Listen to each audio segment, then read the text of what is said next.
office, and I know Dave tried to convert it to a PDF and was unable to because we have the newer version. So I'll try and get that converted if we can and get that If on the not, website. just send it to me, the old one.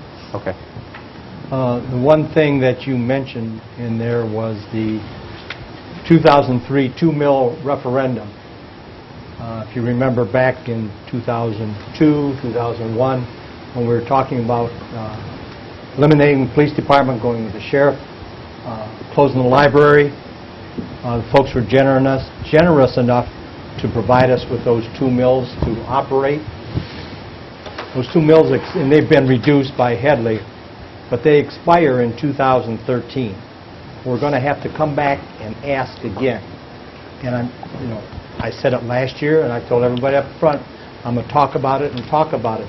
We need that 2 mills in 2013 to survive, or the cuts will be tremendous.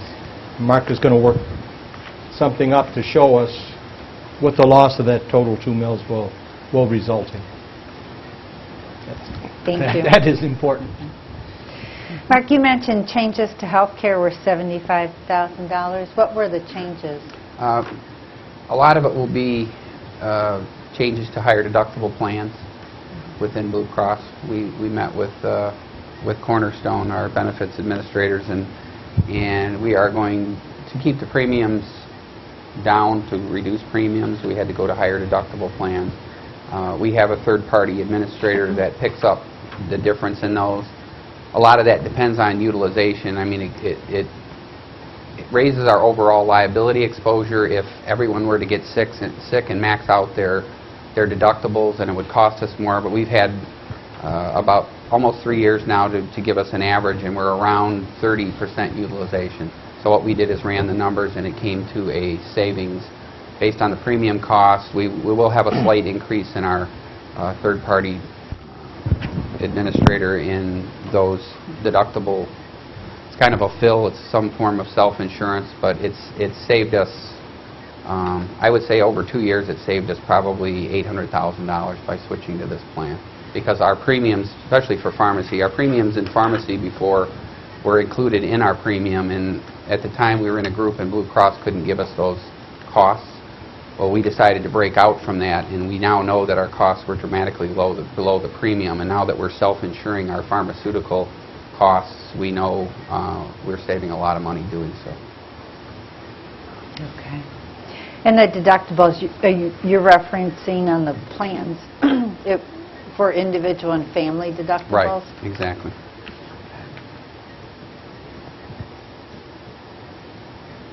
Okay. Any questions? I'm sure we'll have a lot next Tuesday.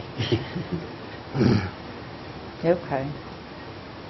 And you did report there's an ongoing discussion, dialogue regarding the request to the current union contracts to freeze wages and adjust benefits to Yes. decrease costs, and that's something that the department heads aren't asking the unions to do anything more than what you've done, because the wages have been frozen. Right. They're clearly under the understanding that next year's budget will be even more difficult because we don't anticipate revenues coming back anytime soon. Mm-hmm. So they are aware that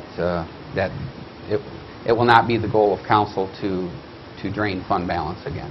So we're going to have to look at more drastic cuts again next year. So I know our neighboring cities, including southern Oakland County, have all requested and gone through overall 5% decrease for all employees and opened up unions, starting from top on down. the state senators were proposing a mandatory cut to go on the ballot of 5% of all state employees, city employees, public employees, really.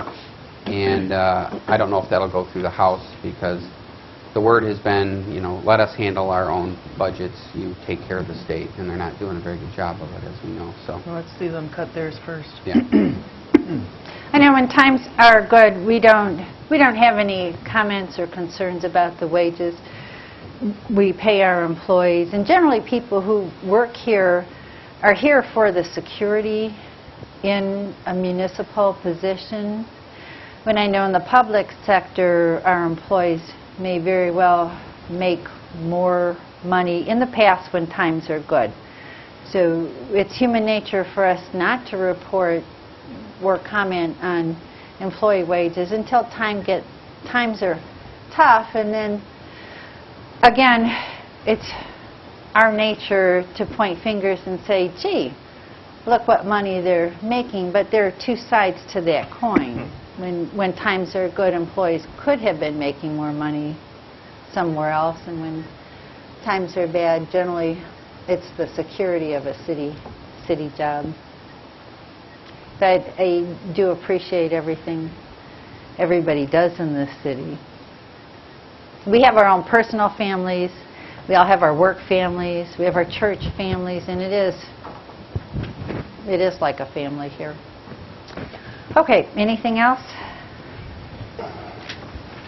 Next item is consideration of placing delinquent water accounts and delinquent city billings on the July 2008 tax roll.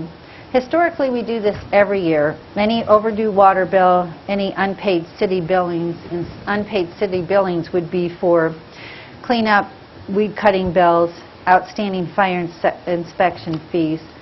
So those fees, unpaid water bills, unpaid city bills, total $14,835.23. No, the water bill, if you include the water bills, it's $387,000. Oh my gosh, I did. I was reading Little bit of a big unpaid difference. city bill. Unpaid city billings are $14,835. Right. And then your delinquent, that's right, water accounts total $338,386.09. You'd have one happy finance director if water delinquencies were $14,000. Mayor, I move the list of delinquent water accounts and delinquent city billings be placed on the July 2010 tax roll. Support. Question. Me too. Go ahead. Good. We got to do something with these water.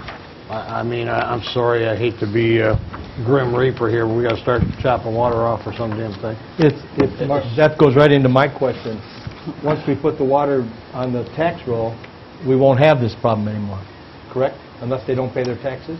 Right, right. The issue's always been, there are people in Clawson that have never paid a water bill. They roll it onto their taxes every year.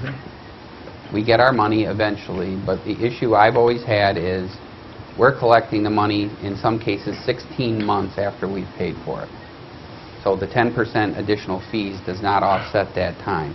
Time value of money, the fact that we've got a huge roll here, it's difficult.